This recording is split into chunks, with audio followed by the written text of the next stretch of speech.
We got some new developments about that reflecting pool again, including that it's been drained now for the third time, and it's still algae green.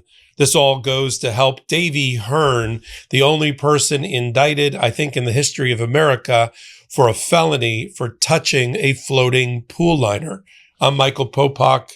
Let's get to the updates in this fast-moving story. Davy Hearn walked out the front door of a D.C. Superior Court, not so much a free man, although without having any bail or bond set against him, released to his own recognizance by a Superior Court judge who, let's just say, had an arched eyebrow about why she was there at all. I'm talking about the judge. She refused to set a bond, even though the Department of Justice demanded that he be hanged from the highest tree, effectively, and also said, no, I'm not going to ban him and bar him from going to the reflecting pool. Former Olympian and U.S. Olympian and canoeist Davy Hearn, represented by Norm Eisen, is out until August. He already was arraigned when there will be a status conference. But now even Republicans in the Senate, who Donald Trump's Department of Justice need in order to confirm next week or so Todd Blanche to be the Attorney General, let's just say they're mocking the fact that Donald Trump's bootlicker and right-hand person, Jeanine Pirro, is even bothering to prosecute this case against Davy Hearn, especially after we'll put it up here for you all to see, the fact that they've now tried for the third time and they can't get the algae bloom to stop because they never fixed the filtration system. It's not about the pool liner or the spray-on rubberette paint job that Donald Trump did through a buddy of his in Virginia who normally paints on blue truck liner. Yeah, that didn't work for this. It's not water impenetrable, and it's not working when there's no filtration system. Now, Jeanine Pirro now infamously went crazy again. It seems like a repeat episode, but it's not. Went crazy again when trying to amp up the stakes about why Davy Hearn should be prosecuted. Of course, she was asked point blank, why are you prosecuting him while you let all the Jan Sixers out? She didn't like that. Here's her reaction. Play the clip. One more. Thank you for your time today. How do you square charging this alleged pool control when this is the same Justice Department that already this is a problem. Over 1,000 January 6th rioters who caused millions of dollars of damage. Are you really talking about January 6th? Yes. I'm not. Okay, who's next? Not you. No. Yes, you again. Go ahead. Could you please explain the bench? Now, Thom Tillis is still a senator from North Carolina, even if Donald Trump doesn't know it. And by the way, have you noticed that Donald Trump over the weekend is sort of missing in action? Or as Midas likes to say, he's barricaded himself within the White House, a White House now covered with more tarps because apparently he's got to change the columns out in front of the White House to Corinthian columns because they're the highest level of column. This is how he spends his time. That and trying to plot how he's going to blow up Iran if he's killed. Other than that, he's sort of missing in action this weekend again, while the rest of the world spins out of control because he put us there. Now, the Thom Tillises of the world decided it was time to mockingly scold Jeanine Pirro for her even having the balls to try to prosecute Davy Hearn for touching a liner and touching water. Here's Senator Thom Tillis. Remember, they need Thom Tillis in order to confirm Todd Blanche. The Senate Judiciary Committee is 25 members, 13 Republican, 12 Democrat. If Thom Tillis doesn't support Todd Blanche is not going to be the Attorney General of the United States because he's never going to get out of committee. You got to get passed and get approved by the committee first before it goes to the floor of the Senate. So watch Thom Tillis. He's already said he's not going to support anybody who's a Jan 6 denier. Play Thom Tillis. You're telling me, even if it proves to be true, that damaging a lining in the reflecting pool is something that Puro wants to prosecute to the full extent of the law if it's proven true. And yet they're releasing people who pled guilty to assaulting a police officer. What freaking parallel universe did I just wake up in? Now, why the Jan 6 denier problem is also a problem for Todd Blanche is because he's effectively been a Jan 6 denier. He's going to have to now answer for having his Department of Justice that he's been running dismiss all of the convictions with prejudice of all of the people who are convicted of some of the most serious crimes against the United States of America and against law enforcement and during Jan 6th. He's also going to have to answer for why he thought it was a good idea to pay these people money, right? Pay these people money for abusing our democracy and assaulting and almost killing law enforcement. This does not bode well for the Thom Tillis line of questioning and voting for Todd Blanche. But I think it's important that it would be ironic if the guy who came into office, Donald Trump, who said he would drain the swamp in Washington, instead created a swamp that Todd Blanche is going to drown in. I mean, if this is the final straw for Todd Blanche, that he can't effectively answer why reflecting pool guy and why not Jan 6th insurrectionist guy, he's got a big problem. And I think he's got a Thom Tillis problem, which we will continue to follow, as we always do, right here on Legal AF and on the Midas Touch Network. We've got great programming coming up. Next week, on the 15th of July, Todd Blanche is going to be in the hot seat, Senate Judiciary Committee. It's not just going to be Thom Tillis on the Republican side. It's going to be Senator Blumenthal of Connecticut. It's going to be Senator Cory Booker of New Jersey. It's going to be Senator Sheldon Whitehouse of Rhode Island. And the list goes on with their knives out. I mean, there's dozens and dozens and dozens of scandals that are linked back to Todd Blanche. I mean, they're going to need more than one day. And I'm calling on the Senate Democrats to add at least 1 or 2 more days onto Todd Blanche's testimony. A day is not enough. We know that the Senate Republicans, led by Thune, the Senate Majority Leader, want to limit Blanche's exposure, but the American people demand that he stand and deliver and defend his record such as it is. And we'll follow it. Because we're already calling for the blocking of the AG's confirmation as being unfit. He should go back to being the private lawyer for Donald Trump outside the White House that he was before he got the job. There's plenty of work for him with an out-of-control Trump busy suing people. He can go run those cases, but he needs to step down from the Department of Justice. And if not, and if he's still hanging around at the time that the Democrats take control of the House and the Senate, look out, Todd Blanche. You will be impeached. Till my next report, I'm Michael Popak.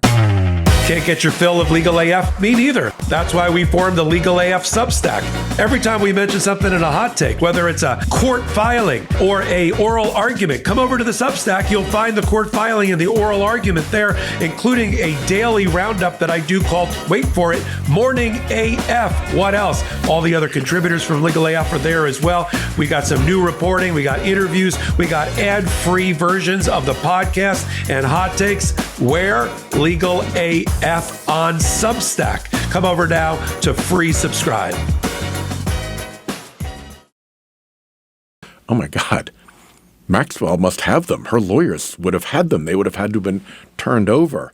So the cover-up was going to blow at some point, and then only after they got caught did they release the 302s, but still not the notes.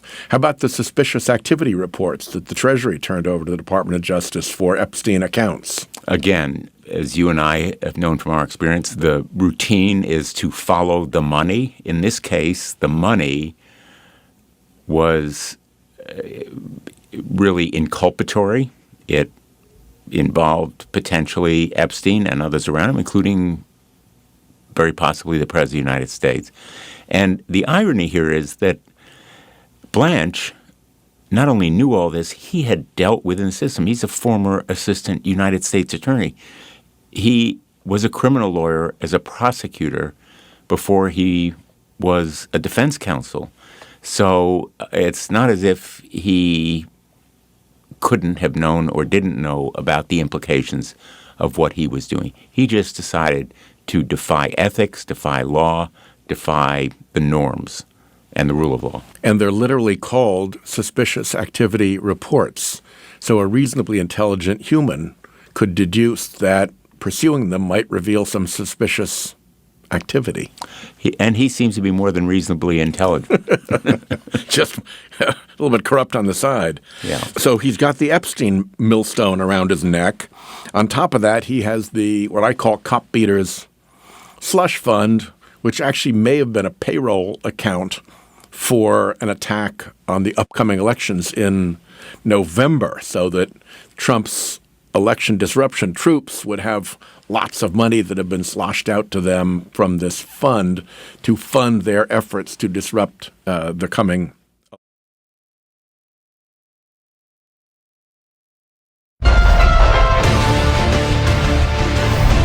I stand by my decisions as special counsel, including election, and that's been a stinker for Republicans to have to deal with.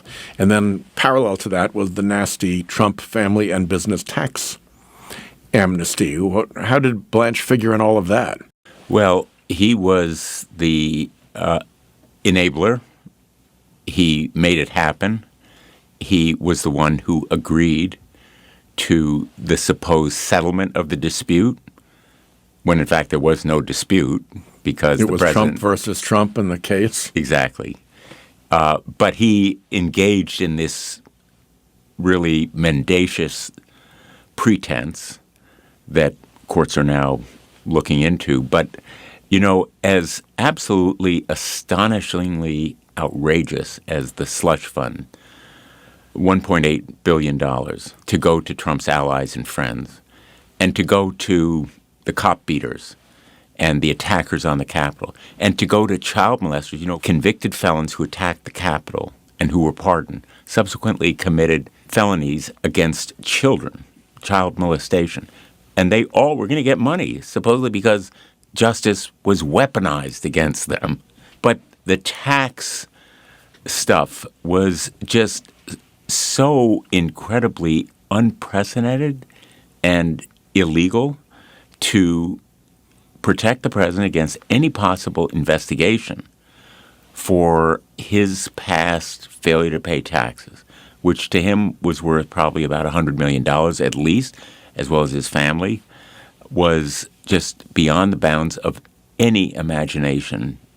It would have been, you know, laughable, but it was so serious. And I think we need to pause here for a second to recognize that these violations of trust are not victimless. In the case of the Epstein files, the survivors, those girls who were molested, were victims when there was a failure to disclose, but also when he disclosed actually their names in one of the releases of That's information. the incompetent side as opposed to the corruption side. One hopes it was incompetence and not just vindictiveness. And on the money that he was going to put in the slush fund, that's our money. That's taxpayer money, $1.8 billion. The $100 million that he was going to spare Trump from paying by the immunity that he gave him, that $100 million was money due to taxpayers. This is not some kind of bookkeeping, accounting error. It really has impacts on the total amount available. So as a lawyer, the tax amnesty document looks pretty weird. It's an attachment to the settlement that creates the fund, the purported settlement, but it's not part of the settlement. It has no consideration. No other party signs it. Even Trump's lawyers didn't sign it. The actual client here is the Treasury and the Internal Revenue Service. Nobody from Treasury or the IRS was willing to sign it. Treasury's general counsel left. He resigned. And that may have had something to do with this particular mess. What you had was basically a blank piece of paper that says Trump's get out of jail free for any and all tax crimes, signed by Trump's former lawyer, Todd Blanche. Just as a legal document, doesn't it open enormous questions? More than questions, it is really just so incredibly outrageous. I couldn't have imagined anyone doing it before he did it. Well, let's dive down into Florida for a moment, because the settlement that created the slush fund resulted from a case that Trump had filed seeking $10 billion in damages from himself as president because he supposedly had tax disclosures that hurt him. And the judge was concerned down there that, is this a real case? It's like Trump on one side and Trump on the other. What's going on? So she asked in respected judges and counsel to advise her as friends of the court, and they wrote a little report saying, yeah, you've got a real question here, and you need to start asking these questions of the parties involved. And at that point, Trump's lawyers withdrew the complaint. So the case disappears. The judge signs the regular dismissal because nothing looks the least bit controversial. And then the settlement pops up in the caption of the dismissed case. And it either was entered into before the case was dismissed and not disclosed to the court, which is a problem, or they basically just hijacked the caption of the case and wrote a settlement underneath the caption of a case once the case was no longer existent, and then attached the tax amnesty document to that. That provoked 36 retired judges to blow the whistle and say, whoa, this smells like fraud on the court. And the trial judge agreed that there was enough here to open an inquiry. So let me ask you first about fraud on the court and the notion that senior officials in the Department of Justice were credibly enough accused of fraud on the court for an inquiry to be opened. Unheard of. Never before. Never before. That's one response. How could it have happened? Well, it happened because Trump is the Attorney General's quote-unquote chief client, and he was willing to do for a client anything he could get away with. But fraud on the court has a very specific meaning, as we know as lawyers. It is about as bad as it gets. To commit fraud on the court is to completely destroy credibility. And it's not only fraud, which is obviously illegal, potentially criminal, but for a lawyer, it's about as bad as it gets. And here, any other client would have said, you know, that's a bridge too far. I don't want my lawyer to commit fraud on the court because ultimately that's going to redound against me. But Donald Trump is up to his neck in corruption in every other way, so many other ways, that I'm not sure he would have objected if he knew. But the implications could be really serious because it's fraud on this court. Yep. But the Department of Justice goes into every court in every state all around the country. Every federal court is a forum where that fraud on the court will have implications for the credibility of workaday assistant United States attorneys representing the United States of America. In that context, tell us what the presumption of regularity is and how this damages it. The presumption of regularity is what every government lawyer should have, which is that they are going into the court with the understanding and assumption By the judge. By the judge and everyone else. Yeah, all the by parties. opposing counsel. Yeah. They're going to tell the truth. One of my favorite lines as United States Attorney in Connecticut was always from Justice Jackson when he was Attorney General of the United States. Yeah. And it was to the effect of the goal of a government lawyer is not to win the case, but to do justice. And that was one of the reasons why I revered the Department of Justice, because we went to court. To strike hard blows, but not foul ones. Exactly. And at the end of the day, what we try to do, and sometimes, by the way, it requires dismissing a case. Yeah. With a little bit of egg on our faces, because you don't necessarily know everything at the beginning of a case, but you have to be willing to admit error, to acknowledge and confess error, because the goal is to do justice. That's the presumption of regularity, that the government lawyer, United States attorney, everybody works for him, is trying to get at the truth and get a just result. And that's why grand juries will credit the government lawyer who says, here's my understanding of the facts. It's why a jury in a trial will believe that government lawyer over defense counsel if their views are conflicting, and why the judge, if a lawyer cites a case to him, will assume the government lawyer is being truthful. And it is one of the ways that the system works, because the judge can't question everything the government lawyer says and go do the original research and ask for witnesses to show everything the government lawyer is claiming when a proffer of evidence is made, which is a way of saying here's what we could prove. Here's what our witness would say. Yep. Presumption of regularity says, okay, that's admissible or not, and takes it as a given. So the presumption of regularity for the first time ever that I can recall is lost. Fraud on the court for the first time is credibly alleged against the Department of Justice. Let's go back to that Florida court where the judge opened the inquiry and asked for responses from the lawyers, specifically only named the plaintiffs, which would have been the Trump's private lawyers. But in her discussion of it, she questioned about whether DOJ policies had been violated, which is a question that DOJ would be in the best position to answer.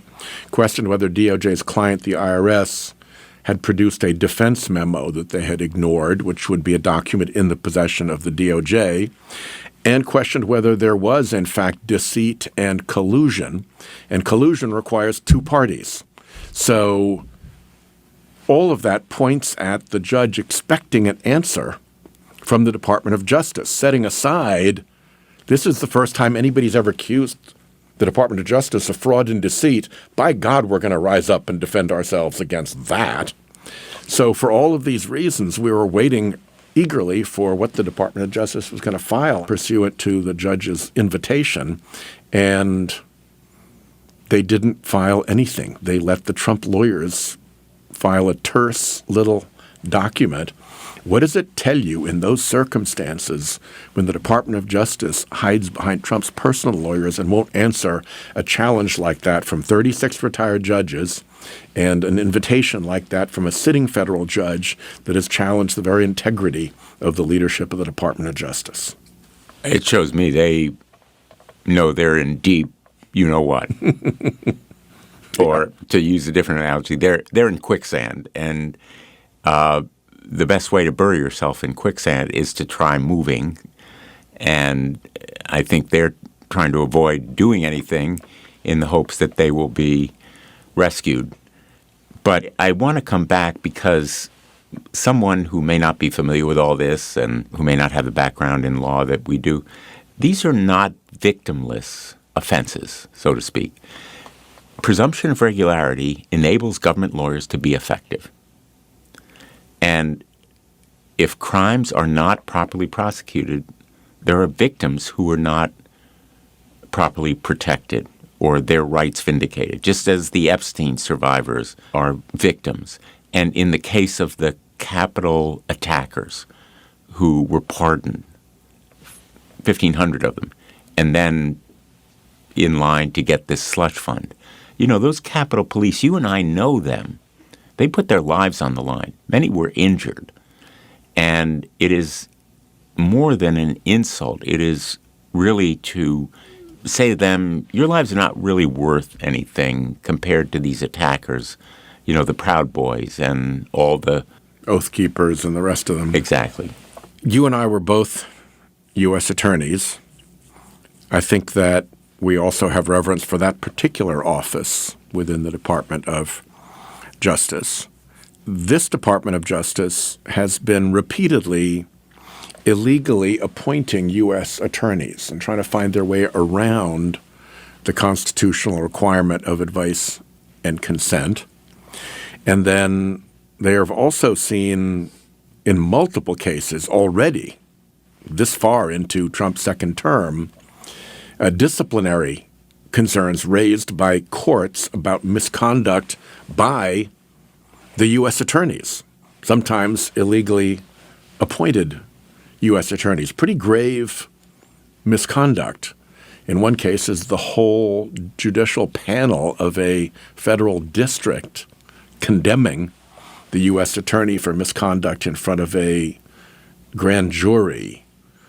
How out of line is the effort to get questionable U.S. attorneys around the nominations process, and how unusual is it to see this record of catastrophe in court by U.S. attorneys? Completely unprecedented. I've never seen a U.S. attorney in the position of being challenged by a judicial panel.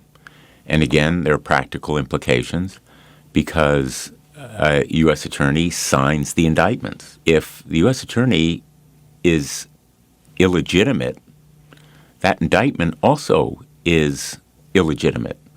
And there are a lot of defendants who are now going to be claiming that they were not properly indicted. And if they were tried or if they pleaded guilty, there's going to be a need to re-indict, perhaps retry, or not those defendants. And they may have legitimate due process claims, all kinds of malicious prosecution claims. So it goes on, but even the United States Attorney for the Southern District of New York, Jay Clayton, who now has been nominated to be DNI, Director of National Intelligence, was involved in the Epstein review of documents.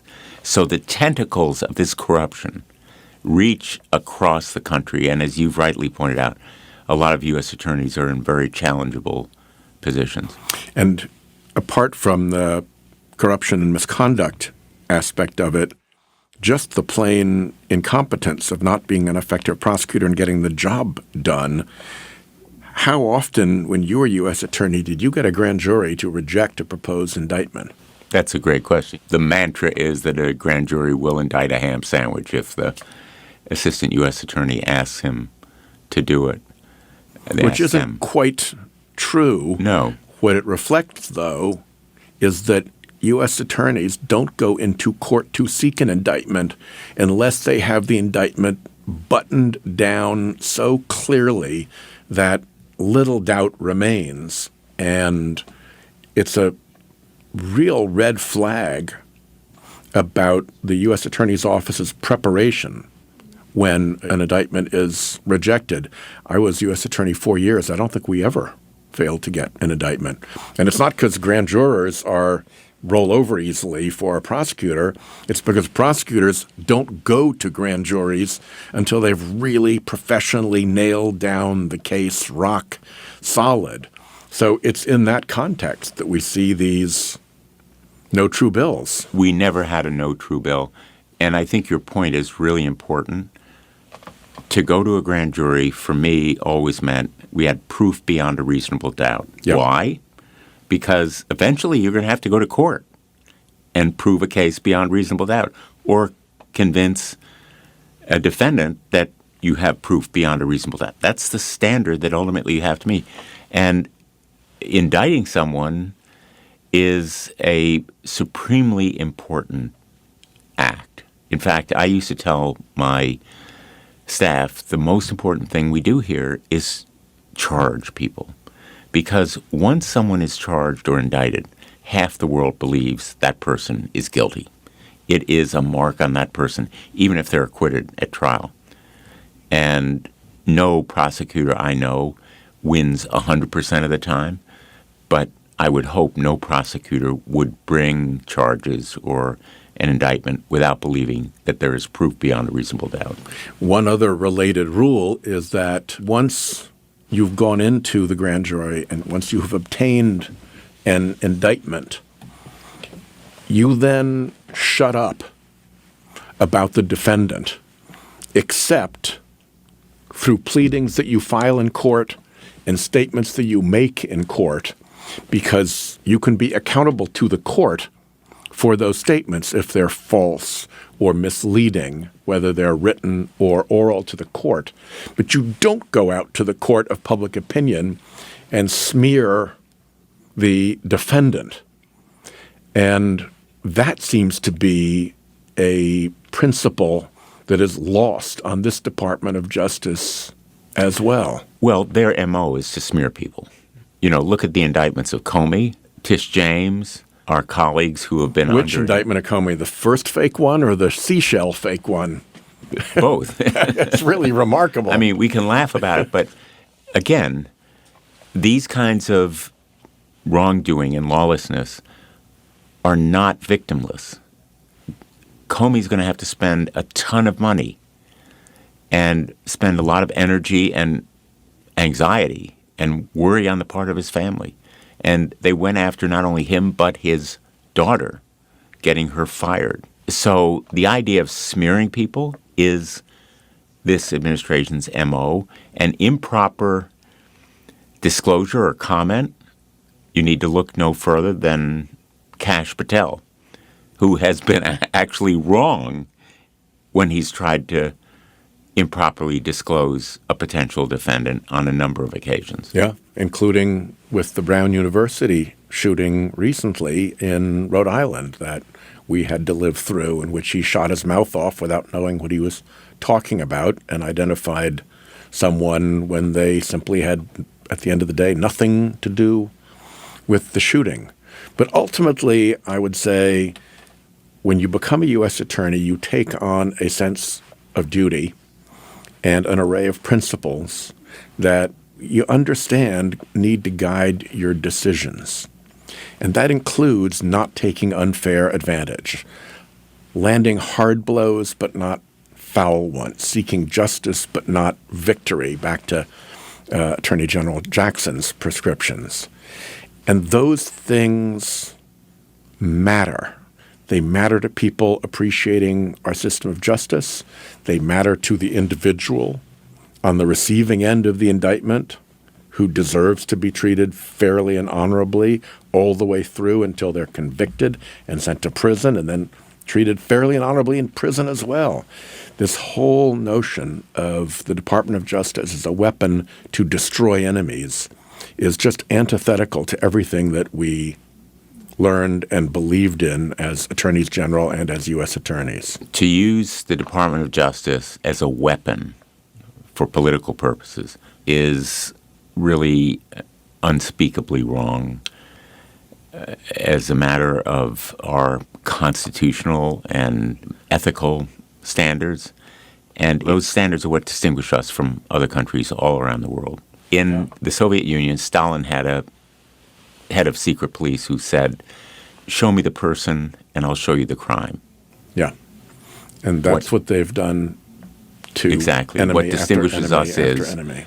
We demand standards, proof, ethics, and no one should embody it more than the Attorney General of the United States. And unfortunately, nobody has betrayed those standards more than Todd Blanche. Perfect to end on. Thank you, Senator Blumenthal. Wonderful to have you on Making the Case Thank you, podcast. Senator Whitehouse. Welcome to #Sisters-in-Law. To keep up with the show, click here to subscribe, and don't forget to like.